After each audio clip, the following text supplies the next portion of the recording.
The church was full that morning, overflow full. Extra plastic chairs lined the walls, fans rotated lazily above pressed suits and bright gele.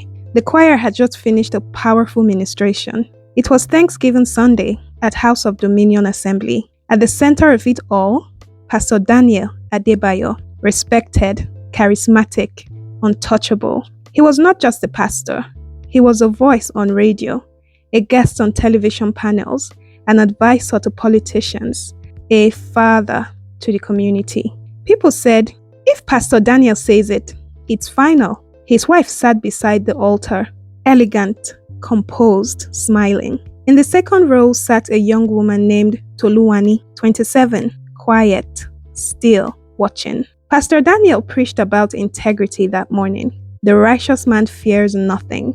He declared, gripping the pulpit. The congregation roared. Toluwani's fingers tightened around her handbag. Inside was a flash drive. Inside that flash drive was something that could dismantle an empire. 3 years earlier, Toluwani had joined the church fresh out of university. She came broken. Her father had died. Her family business had collapsed. She needed direction. Pastor Daniel noticed her, not inappropriately at first. He mentored her, encouraged her, made her head of media. She was grateful. He became her spiritual covering. And in church culture, that means something powerful. The first boundary crossed was subtle, a late-night prayer call, then private meetings framed as counseling, then, don't tell anyone about this, people misunderstand spiritual matters. Confusion wrapped in scripture, authority wrapped in affection, correction wrapped in intimacy. By the time Toluwani realized what was happening, she was already entangled, not violently forced, but spiritually cornered. And that is harder to explain. He told her, "You are special. God revealed you to me. This connection is spiritual." He also said, "If you ever speak about this, nobody will believe you." And he was right. Because who would? A 20-year ministry, hospitals built, scholarships funded, thousands saved, versus one young woman.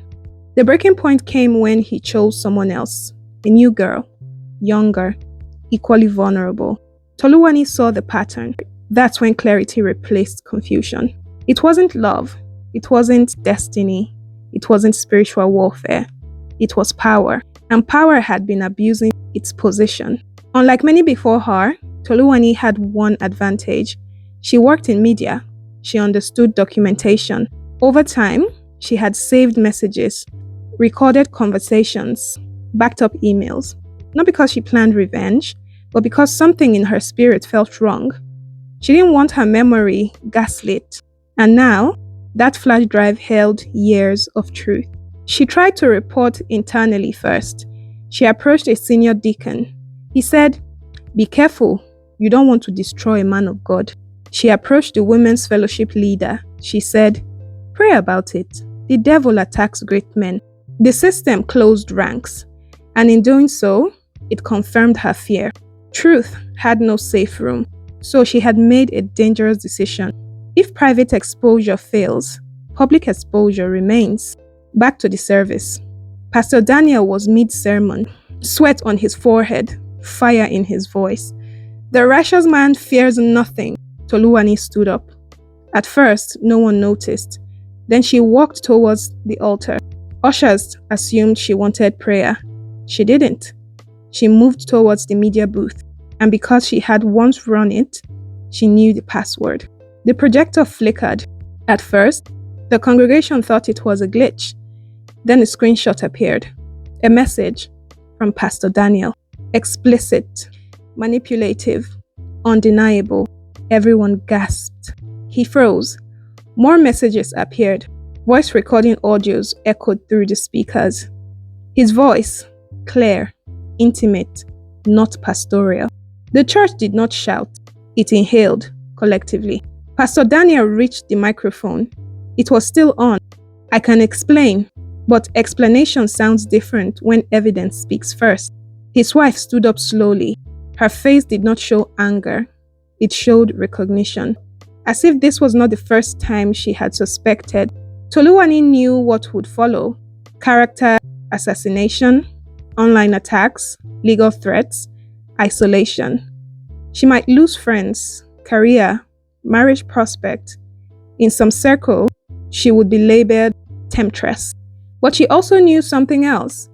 If she walked out silently, another girl would sit in that second row next year, holding confusion instead of clarity.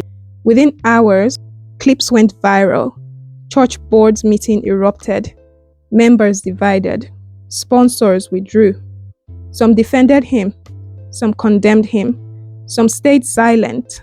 The police were contacted, not because of adultery, but because of abuse of authority and coercion. That changes the conversation. But here is where it deepens. Pastor Daniel was not the founder. The church board had known rumors for years. They silenced complaints quietly, transferred girls to other branches, reframed narratives. He was protected until he became too expensive to protect. The real scandal wasn't one man, it was the ecosystem. Weeks later, the church doors reopened under interim leadership. Attendance smaller, atmosphere heavier.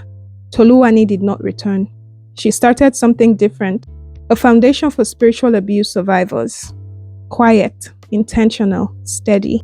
Because sometimes the bravest thing you can do is speak when the microphone is still on. This one is layered, powerful, faith, manipulation, public collapse, systematic complexity. If this story touched you, please stay connected, and we'll see you on the next one.